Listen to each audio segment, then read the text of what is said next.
Hey guys, it's Tim Gillette, and I'm here at the RockStar Marketing Bootcamp one more time. I met somebody really interesting. Trust me, this one's got you when it comes to interest. I love it. Dave Nassaney. Oh man, I've been checking your story out, seeing you here around the bootcamp this weekend. You are one interesting dude, man. You think? Yeah, I know, man. Just that. But man, I got all kinds of information I wrote down that I actually want to ask you because I heard about what you came from, man. So. I mean, I understand you're in the gas station business. Dave, how did you get into the gas station business? Well, you know, my dad's been in the business for 35 years. Actually, he's been in the business since 1945. And I've been doing it since I was 12 years old. You know, everyone else got to go out and play. I got to pump gas and stuff. So one thing led to another. He went into the business into a different area, and I went up into Castaic Lake up in Santa Clarita. Been there for 35 years. All sorts of things happen up there. And I wrote a book about it. Every time I go to a party, everybody got questions for me. She says, let me answer all the questions in this book. Yeah. Kind of like me. I got a bunch of questions for you. So I called it Getting Hosed, Secrets, Confessions, and Tales of a Gas Station Owner. I love it. Well, here's something interesting, and I'm sure my listeners are going to want to know this, the people who follow me, but, you know, everybody. So gas stations, oil prices. Do you set those prices or the oil companies? Well, tell me about that deal, okay? Everyone thinks we're rich, okay? Because, you know, $5 a gallon, this dude must be making a lot of money, but I'm not. I make like that much out of that much. Oh. They charge us a ton of money for the gas. The government takes its chunk. Everybody's got their chunk. And then they charge us like a ton of money for rent. So, you know, the margins are really, really razor thin. So don't get mad at your gas station owner. You know, it's the oil companies. Hate to say that, but it's true.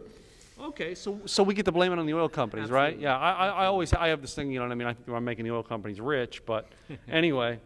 So I wish we had some of it. But oh, okay. So it's not like this is a get-rich-quick scheme, I guess, no more, huh? No, not anymore. Used to be in the old days when gas was 20 cents a gallon. Yeah. So another interesting one I have, and you know what I mean, believe it or not, all right, this is an interesting thing with me riding the motorcycle, and a lot of high-performance guys I knew back in the day was the regular or premium, or then let's even go more, okay? Now I hear the things about, well, you need Shell or Arco or Exxon. Tell me about this. What do you think? That's probably one of my most common questions because, you know, you can pay 20 or 30 cents more a gallon just for premium and 20 or 30 cents more a gallon for the Arco versus the Mobil or the Shell or whatever. And, you know, gas is gas, in my opinion. Now, people are going to disagree with me, but at the terminals, when Shell runs out of gas, they get to go to the Mobil terminal and use some gas. Really? And then they take this little thing and they pour in some magic Mobil ingredients and it magically becomes Mobil gas instead of Shell gas. So, you know, in my opinion, gas is gas. I owned a Lexus for many years. I put regular in it. A lot of the manufacturers don't say you need to put premium, but they recommend premium. But you know what? In my opinion, it's a waste of money. Wow. And then, you know, the brands, gas is gas. Water's water. Coke and Pepsi, you know. Some people will argue with me, but that's my opinion. Okay. Well, you know, it's your business. You're allowed to have your opinion on it. I'm glad we're getting to interview somebody on this. Really, I am. So, I mean, so tell me, good business to be in? What tell us about this? It used to be a great business to be in about 25 years ago, but then all of the oil companies started merging, you know, and things just got really hairy. They just got greedier and greedier, and my rents just kept going to the moon. And the prices of gas, they came up with something called zone pricing. So like if I'm in a great neighborhood, which I am, and I could charge anything I want, which I could, they said, you know, why should that guy make more than this guy? Let's raise his price so that he's making the same amount of money as this guy. So in essence, they made us all equal. Yeah. So, you know, it's a tough business to be in. 90% of the gas stations really don't make a lot of money. 10% of them do. Thank God I'm in one of the 10%ers. Okay, and some of that's included in your book, I guess, huh? Yeah. Oh, okay. Yeah. Read the book. Well, now I've got this really interesting fact that I found out about your gas station is somebody apparently died in your restroom, and you've had a Cessna airplane landed and abandoned at your gas station. Tell us that story. You know, we have a lot of vehicles abandoned at our station, but usually I got to pay to get them towed away. Yeah. This is the first time that I actually enjoyed having, and I wish they didn't come back. But unfortunately, the next day somebody calls and says, did somebody leave an airplane at your place? And I said, well, let me check. What color?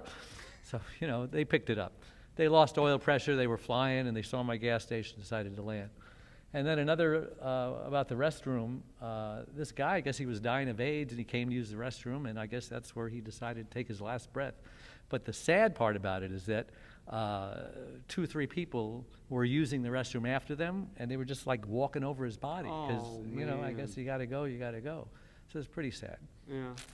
But yeah, it's a crazy book. It's a crazy gas station, and it's all of the funny, exciting, unbelievable, awesome stories that happen there are in there. And so anybody asks me questions at the party, I just say, here's, read the book. Yeah. So then I guess the last thing I got to ask you then, you know, my listeners are going to want to know how to get a hold of this book, how to get a hold of you. Do you have a website? What do you got going on? Tell us how we can get a hold of you. You can either go to gettinghosed.net. That'll take you to the website. You can buy the book on Amazon also, Getting Hosed. Or you can go to my name, David Nassaney, Nassaney, or I made it easier for you. I actually made it davenass.com, because it's hard to spell Nassaney. It is. Not everybody's got a sharp name like Gillette. I'm just saying.